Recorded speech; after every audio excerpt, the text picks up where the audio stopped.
On the Google Pixel 5's website, this phone is advertised as having a 100% recycled aluminum enclosure, a 100% aluminum encasing, and as having a water-resistant metal body, which logically leads most tech websites and tech YouTubers to parrot that same information, since, we trust the manufacturers. We know, though, that the Pixel 5 has wireless charging, and wireless charging doesn't work through metal. So, the Pixel 5 on paper is breaking the laws of physics. Today, it's time to see what the Pixel 5 is really made of, and how that wireless charging actually works. This video is sponsored by Audible. Let's get started.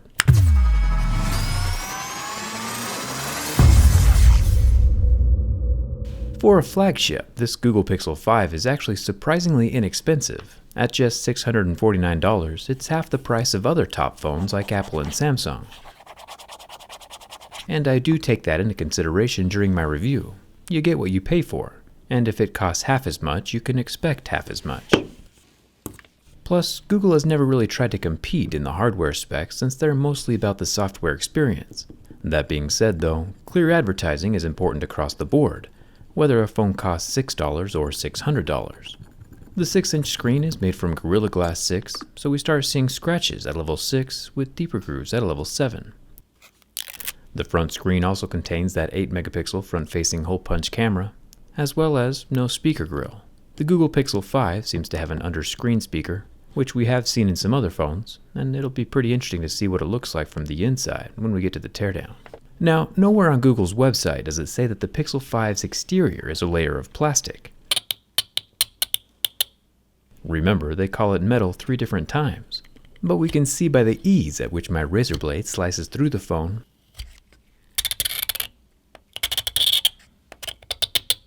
that there is indeed copious amounts of plastic on the backside. We have to go pretty darn deep before we find any shiny metal. Google has told other websites that the phone is covered in a bio-resin, which is a plant-based polymer, or a more eco-friendly plastic. They just don't mention that anywhere on their own webpage, which I think is a missed opportunity, since bio-resin actually sounds pretty cool, and would make for a good selling point on the Pixel 5. The volume rocker is plastic, but the power button is metal. We can see how thick the plastic is by cutting a V-shaped groove into the top of the phone through that bio-resin layer. And we see that basically the whole curve of the phone is plastic, all the way down to the screen. And it's the same thing on every single side. The SIM card tray has no expandable memory, but the phone is IP68 and has USB-C charging. There is no headphone jack. The G on the back panel is inlaid into the plastic itself, kind of like we saw on the back of the plastic Nexus 5s back in 2013. The letters on that phone had a history of falling out over time, so let's hope Google is using some stronger glue this time around. There are 2 cameras on the back, a 12.2 megapixel normal camera and a 16 megapixel ultra-wide. Google cameras have been accepted as some of the best smartphones across the board for quite a while now, even if they don't have that telephoto option. Before we dive in and see how the wireless charging works, let's test the fingerprint scanner. It's on the back side of the phone, so it's more of a fingerprint than a thumbprint, and has a much faster setup time than the under-screen fingerprint scanners have, and once it's been damaged considerably,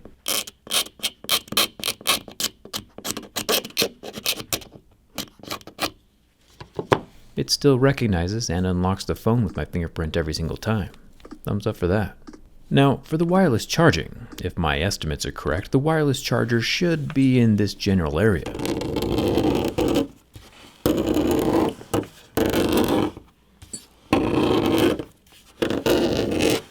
And don't get me wrong, I have nothing against plastic. The bio-resin on this Pixel 5 does seem to be durable. It won't be scratching or chipping on its own.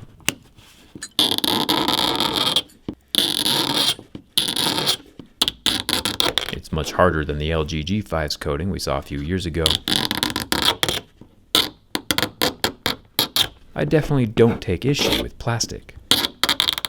The only thing I take issue with is Google calling it metal 3 times on their website, with no mention of plastic or bio-resin anywhere. They have no problem calling the Pixel 4a plastic, and clearly this Pixel 5 has just as much plastic on it as that 4a does. I just keeps going. It really does just keep going. Finally, we get a glimpse of some copper underneath the bioresin layer. These are the 12-watt wireless charging copper coils that can reverse wireless charge other devices at 5 watts, all sitting here underneath that thick plastic layer. And if we watch really closely, we can learn by accident that the battery is right below that wireless charging coil. Batteries and sharp objects don't go well together. And now the phone is dead. Let's watch it one more time in slow motion, just for fun, since that was really expensive. Now, if the phone really was made from metal, like Google is advertising, that would not have happened. I'm sure there is more metal in other parts of the phone, though. It might just not be in this specific location. So let's pull out some science and see if we can dissolve some of this plastic. I always keep some acetone around. It's a clear, colorless, flammable solvent.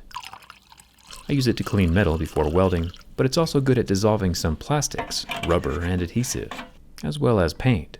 We'll just let the phone marinate in this acetone for about an hour and see what happens. While you're watching the time-lapse, let me tell you about an audiobook that helped me understand the world of social media before I ever got into it. Huge thanks to Audible for sponsoring this video. Ready Player 2 is pretty good, by the way. Not as good as Ready Player 1, but I still like it. But yeah, the audiobook that helped me understand social media when I started my YouTube channel 8 years ago is called Platform. So if you're trying to start your own business or grow an audience online during the craziness of 2020, this might be a good place to start your learning. You can get your first audiobook for free by going to audible.com/jerryrig or texting jerryrig to 500-500, and you can be listening to your audiobook within a matter of minutes. I find that listening is a great way to multitask while doing other activities. Audible has rolled out its newest membership plan, Audible Plus. And with the holidays upon us, Audible is offering this new plan for just $4.95 a month for the first 6 months. And after that, it's just $7.95. Audible.com/jerryrig or text jerryrig to 500-500. I'll leave a link down in the video description. Now, that time lapse really was about 50 minutes long. And honestly, I thought it would do something more to the phone. But it turns out that acetone mostly only affects PVC and polystyrene, which are more common forms of plastic, but acetone does not affect bioresins, and that bioresin is just as strong now as it was when I first put it into the solvent. But no fear, we still have other options. I'll grab a plate from the kitchen, don't tell my wife, and if I use a heat gun, which can get up to about 1000 degrees Fahrenheit, we can heat up that plastic. The glass plate is here so my desk doesn't start on fire. Once that bioresin is warmed up, it's much easier to peel off of the phone, which reveals a metal subframe below the plastic. This subframe must be that 100% recycled aluminum that Google mentions on their website. It also has some additional cutouts near the bottom for what I assume is the antennas.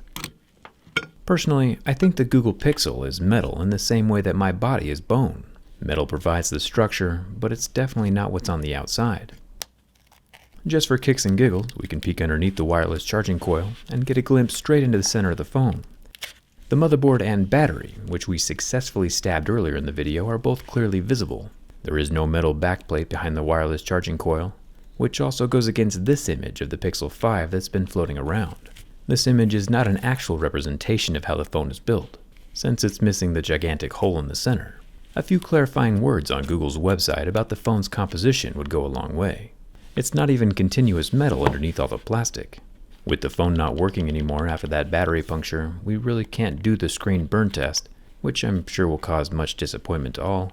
But we still have one question we can answer. Since this phone has such a large cutout in the center for that wireless charging, does the hole make the phone weaker structurally? Even though we're missing large chunks of the phone's plastic exterior, the Pixel 5 holds up very well. Flipping it over to pin from the back shows that the screen does start to pop out from the frame, ruining that seal for the water resistance, but there is no catastrophic damage to the screen or the frame. Well, I mean, no additional catastrophic damage. To summarize, is the Pixel 5 really made of metal? The answer is yes, but also no. Google seems to have done a good job with just about everything, except for explaining accurately what the Pixel 5 is made of, which is kind of the whole phone. Let me know what you think down in the comments. Should this Pixel 5 be branded as plastic or metal? I'm curious. Come hang out with me on Instagram and Twitter. Grab your free audiobook from Audible with the link in the description. And thanks a ton for watching. I'll see you around.